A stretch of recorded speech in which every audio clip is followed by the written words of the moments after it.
যা করার এখনই কর, আর দেরি করিস না। সময় যত বাড়ছে মেয়েটার উপর থেকে কন্ট্রোল তত হারিয়ে ফেলছি। আর বেশি দেরি করলে না হাতের ফাঁক দিয়ে সবকিছু বেরিয়ে যাবে। এই সব কিছুর জন্যই তো আমি ওই লোকটাকে এত বছর বাবা ডেকেছি। মা, তোমার মনে আছে এই বাড়িতে ঢোকার জন্য তুমি কত কষ্ট করেছো? তোমার সেই কষ্ট আমি বৃথা যেতে দেব না। কিন্তু কে জানতো তোর বাবা ওই মেয়ের নামে সবকিছু কুড়িয়ে রেখেছে? সমস্যা কোথায়? যদি সেই মেয়েটাই এই পৃথিবীতে বেঁচে না থাকে। এত সহজে হবে না। ও যে বডিগার্ড আছে না, ও কিন্তু হৃদিতার সাথে সর্বক্ষণ ছায়ার মতো লেগে থাকে। আমি জানি মা, যা করার করে ফেলেছি। শুধু এইটুকু জেনে রাখো, আগামীকাল সকালে সূর্য ওঠার আগে এই রাজত্বে আমার উপরে কথা বলার মতো কেউ থাকবে না। ম্যাম, ম্যাম, রিতা ম্যাম, কি হয়েছে খালিদ? আমাদের এখন এখান থেকে চলে যেতে হবে। কি বলছো তুমি? ম্যাম, এত কথার উত্তর দেওয়ার মতো সময় নেই এখন। ওগুলো কি? ওদিকে তাকাবেন না, গাড়িতে উঠুন ফাস্ট। ম্যাম, চলুন, আমাদের যেতে হবে।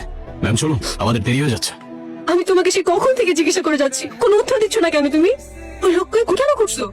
আমি লাগলো কারা? ওরা অ্যাটাক করতে আসছিল আপনার উপর। আমাকে? আমাকে কেন মারতে চাইবেন? আমি তো কারো ক্ষতি করিনি। কিলারের ব্যক্তিগত কোনো শত্রুতা থাকে না ম্যাম। আর আমি যতদূর বুঝতে পারছি আপনার ভাই ওদেরকে পাঠিয়েছিল। ভাইয়া? না না, ও তো আমার আপন ভাইয়ের মতো। বাবা মরে যাওয়ার পর ওই তো ছায়া হবার কথা। সম্পর্কটা ততক্ষণই ছিল যতক্ষণ আপনার বাবা বেঁচে ছিলেন। এখন আপনার বাবা নেই, কোনো সম্পর্কও নেই। আর তাছাড়াও আপনার বাবার সবকিছুই আপনার নামে।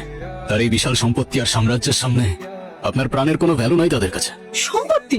এসবের জন্য আমাকে ওরা মারতে চায়? সে তো আমি এমনিতেও দিয়ে দিতাম ওদেরকে। বাবা না থাকলে তো এই দেশে থাকার আমার কোনো মানেই নেই। এখন কোথায় যাব আমি? কার কাছে বা যাবো? আপন বলতে আর কেউ নেই।